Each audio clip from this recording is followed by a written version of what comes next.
Média Group. La revue de presse.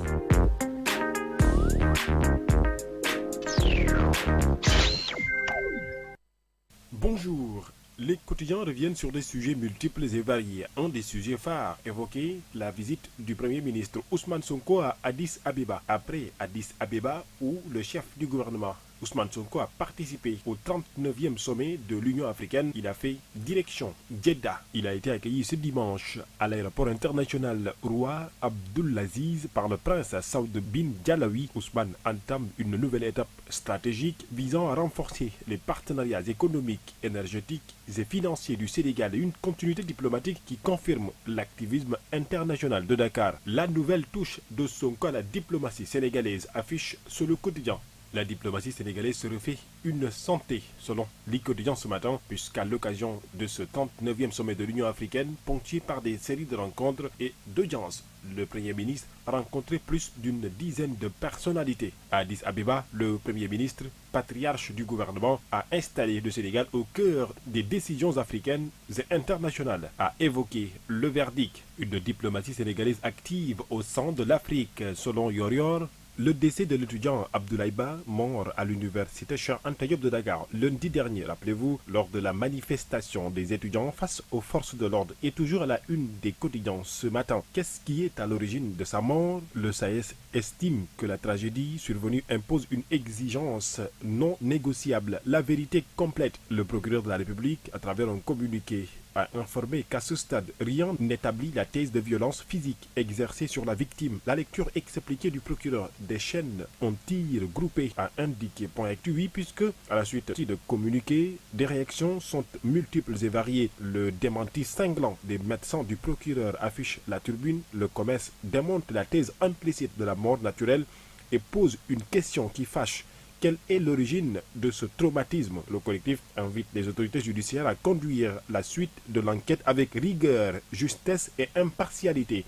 Le chaos se poursuit toujours à l'université Cheikh Anta Diop de Dakar et même dans d'autres universités publiques du Sénégal. Un étudiant en Master 1 à la FASEC a été arrêté hier dimanche. Amadou Cherou Oumar Diallo est en garde à vue à la sûreté urbaine de Dakar. La sortie du procureur envenime la situation. Ibrahima Ndoye, les éléments disponibles ne corroborent pas les rumeurs faisant état de violences physiques exercées sur la victime. Le procureur de la République ne doit pas insulter notre intelligence, s'énerve Guy Marius Sagna. La victime Abdoulaye Ba n'a pas exercé sur elle-même des violences, a-t-il affiché. Vox Populi revient sur le démenti des médecins au procureur. Une catastrophe pour l'image de la justice sénégalaise. Les conflits entre les experts et la justice se multiplient avec beaucoup de maladresse. Le même quotidien Vox Populi parle de l'Assemblée nationale. La plénière aujourd'hui pour lever une deuxième fois l'immunité parlementaire du député Farba Ngom.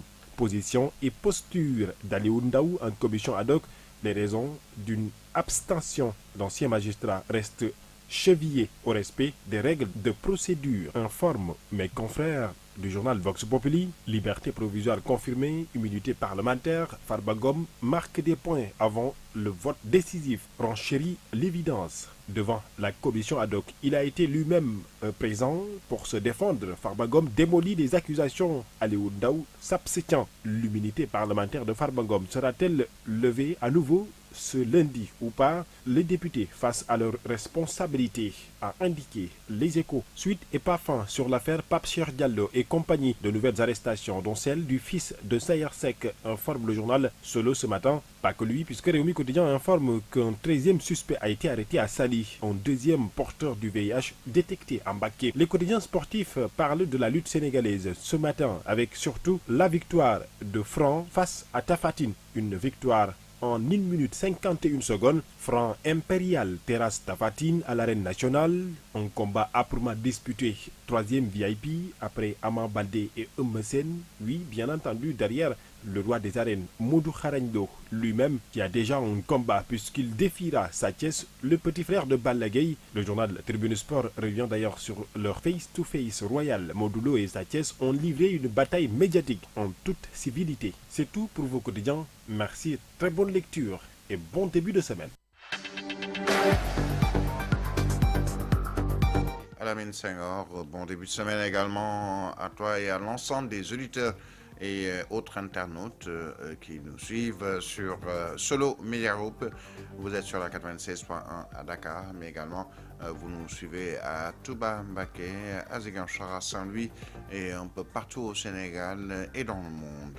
Merci à Mohamed Touré et Baba Aydara qui ont assuré la mise en onde de ce journal que vous a proposé Birahim Touré.